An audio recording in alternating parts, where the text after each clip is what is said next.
So we are now another week closer to WWDC, and this time around, Apple actually introduced a brand new product that we've been waiting for a very long time, and it's going to be Apple CarPlay Ultra. So let's talk about that and a bunch of other stuff that happened this week in the Apple world. Let's get into it. So the biggest story of the week that happened has to be that Apple finally introduced, unveiled, and launched Apple CarPlay Ultra. We've been hearing rumors and leaks and things that have been happening, and even promises from Apple themselves even 2 years ago of what this was going to look like, with nothing really coming as of yet. I think it was a combination of Apple really already having a good market share of the infotainment system in cars with the regular Apple CarPlay, but then also Apple putting to rest their idea of making their own Apple Car and then not knowing what to do with that. So then finally they ported everything that they were doing for their own Apple Car from a tech perspective and a UI perspective over to this Apple CarPlay Ultra situation.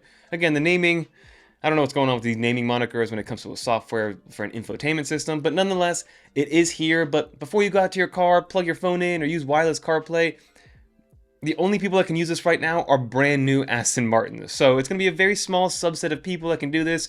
I have not been able to get my hands on it or even test it out or see what it looks like in person, but there are already some great videos from Top Gear as well as Apple Newsroom if you guys want to see what that actually looks like. And from the looks of it, it looks great. It looks like what it was promised years ago in terms of being able to kind of encompass all of your infotainment systems, all the displays that are in the cockpit of your car. And I think it's going to be great for cars when it does eventually come to a much more, I guess, common car that isn't a brand new Aston Martin. But one of the biggest differences here between CarPlay and then CarPlay Ultra is that it does take over the entire infotainment system, like I mentioned, including the instrument cluster. So if you do have a display in front of you, in front of the steering wheel, then that's going to be all Apple CarPlayified with, again, whatever instrument clusters that you can customize to whatever you see fit, whether it is your speed cluster or your RPMs, or maybe you have some other type of metric that you like to follow along in your car for certain, situations and use cases. You can do that as well. And then of course, Apple Maps can pop up there. Google Maps can pop up there. The album artwork that you're using from Spotify or Apple Music can be popped up there as well. And everything will just work in one fluid motion across all of your different screens on your car. Again, right now it only works with Aston Martins, but I've seen a lot of newer cars in Mercedes, even Hyundais. There's a bunch of other manufacturers that are putting screens pretty much everywhere in the front seat, all the way over to the passenger side seat, and Apple CarPlay will be able to take over everything, or Apple CarPlay Ultra. I feel like Apple CarPlay and Apple CarPlay Ultra are going to be two different offerings. It's not going to replace regular CarPlay, but cars are not going to be coming with regular CarPlay or CarPlay Ultra, and I bet you it's going to be a selling point, and that's going to be a reason for manufacturers to charge a little bit more, just because you'll be able to use the new, bigger, better infotainment system. And as of right now, there's no timeline as to what other cars will be getting it, but there are cars that have been committed to offering CarPlay Ultra in the future, and that list includes Hyundai, Kia, Genesis, Aston Martin, as we mentioned, because Aston Martin, even though right now the only cars in Aston Martin's lineup are going to be the brand new 2026 versions, some older cars will be eventually getting this new update to be rolled out to them sooner rather than later. And also Audi, Porsche, and Honda will be in that kind of back end of adopting this new Apple CarPlay Ultra. So again, if we can get this into a Volkswagen, into a Toyota Camry, into a Hyundai, then it's going to be a little bit more well known. But for now, it's only available at those high-end cars for a small subset of people, and I think Apple also did this on purpose because they want it to be associated with luxury. They want it to be a small subset of people because if something does go wrong, it doesn't affect millions of people. It only affects a subset of people, so they can quickly kind of patch anything or update it or send updates without angering a bunch of other people. Because if they launched this on something like a Toyota Camry here in the US and something went wrong, a lot more people would know about it than just somebody driving a brand new Aston Martin. But that's going to be CarPlay Ultra. I'm excited to see what it looks like in practice, but again, I don't even have CarPlay in my car, so for me, it's a lost cause. So another big leak, especially for those people that are in the foldable game, it looks like Apple is getting serious about giving us a foldable iPhone or foldable iPad or some sort of foldable form factor in 2026. We've already seen leaks and rumors of the type of display tech they're going to be using, and also to coincide with the iPhone 18 launch. Again, we're still in the 16, so we're waiting for the 17, and then next year in 2026 we'll be getting the 18. We're going to be removing Dynamic Island and we're going to be replacing it for a hole punch cutout for the front-facing camera. Face ID is going to go underneath the actual display moving forward. So these are all things that are going to be adopted by the foldable that Apple creates, because the tech is going to allow it to be much slimmer and then be able to, again, be more malleable and be able to fold in half at that point. So that's always good news to see that Apple is finally getting into a different form factor, because we've had these candy bar slabs of phones since 2007, so we're coming up on the 20-year anniversary of the iPhone, which is absolutely insane. I wouldn't be surprised if Apple dropped some sort of crazy $5,000 iPhone. That's neither here nor there, but let me know in the comment down below. Would you get a folding iPhone? Would you rather have a tablet that folds down or an iPhone that folds into a tablet or unfolds into a tablet? I don't really know what form factor I would want and what use cases I would have, because I couldn't see myself replacing my iPad Pro with a folding tablet that turns into an iPhone, and I couldn't see myself replacing maybe even an iPad mini with a folding up or folding out iPhone.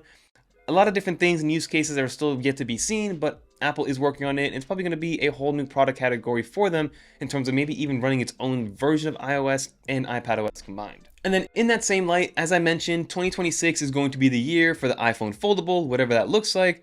But then Apple, from the product roadmap standpoint, should be launching a new Vision Air Lite or Vision Air kind of affordable or SE or Vision Air E to bring this down to the masses, because they've proven that Vision Pro from a tech perspective is an amazing feat of engineering and UI practices, and kind of bringing this virtual 3D world in your site and being able to then use that. But again, at $3,500 to $4,500, depending on which one you decide to get, not a lot of people, similar to the Aston Martin CarPlay Ultra situation, there aren't a lot of people that are going to go out and purchase this thing. So bringing this price point down to maybe $1,000, $1,500, and it looks like Tim Cook has said himself that he will not retire, or at least leave Apple, until they bring Vision Pro to the masses. That's going to be his ultimate product and his baby that he wants to be kind of remembered for, I think, at the end of the day. The Vision Pro is definitely the one that is under his name and under his ruling, and that bringing it down to the masses, to a lot more people, could be something that he could be remembered for years to come. So I'm all for a lighter, cheaper version of the Vision Pro that doesn't sacrifice too much of the tech, but we'll see how that ends up from a product roadmap standpoint as well. And then a few more tidbits specifically about the Vision Pro. Firstly, they are releasing a new full-length immersive movie for the Vision Pro. Prior to this movie that's coming out, and I believe it's some sort of documentary style movie about Bono that's going to be called Bono Stories of Surrender, this is a full-length featured film that's in immersive video. Prior to that, like I mentioned, they were only doing kind of these small experiences that were anywhere from 5 to 15 minutes, albeit they were very cool and they were immersive, especially that submarine one, almost too immersive for most people, including myself. But in an interview, Bono did mention that Apple's doing everything they can to make this Vision Pro a lot more affordable so more people can experience it down the line. So that's a big kind of check mark into, again, what we were saying earlier, that Tim Cook wants to bring the Vision Pro to the masses, or at least VisionOS. And then lastly, with VisionOS, in terms of what we're going to get from an update, VisionOS 3, that update will continue to be able to then read your retinas even more so by allowing you to scroll through pages by just moving your eyes. So no longer do you have to pinch and grab or use some sort of physical mouse or trackpad to scroll down or even touch the virtual iPad or tablet style kind of UI. Now you can just look at something, roll your eyes down, and have that kind of Safari page or PDF or whatever you're scrolling through go down. So this can either be bad or good. It's a cool piece of tech, but then also I can see people just opening up TikTok and then scrolling with their eyes and literally turning into vegetables. But let me know in the comment down below what you think. That's going to wrap up this week in all things Apple from a tech perspective. Like I said, I'm excited about CarPlay Ultra, but unless Aston Martin wants to invite 9 to 5 Mac or Electrek to try this out, we're going to have to wait with everybody else until it comes down to, again, more common and more affordable options. But that'll do for this video. If you made it to the end, leave a little dolphin in the comments down below so I know you made it to the end. And if you want to watch more videos like this one, click on one of these right here. Until next time, I'm Fernando. Peace, everybody.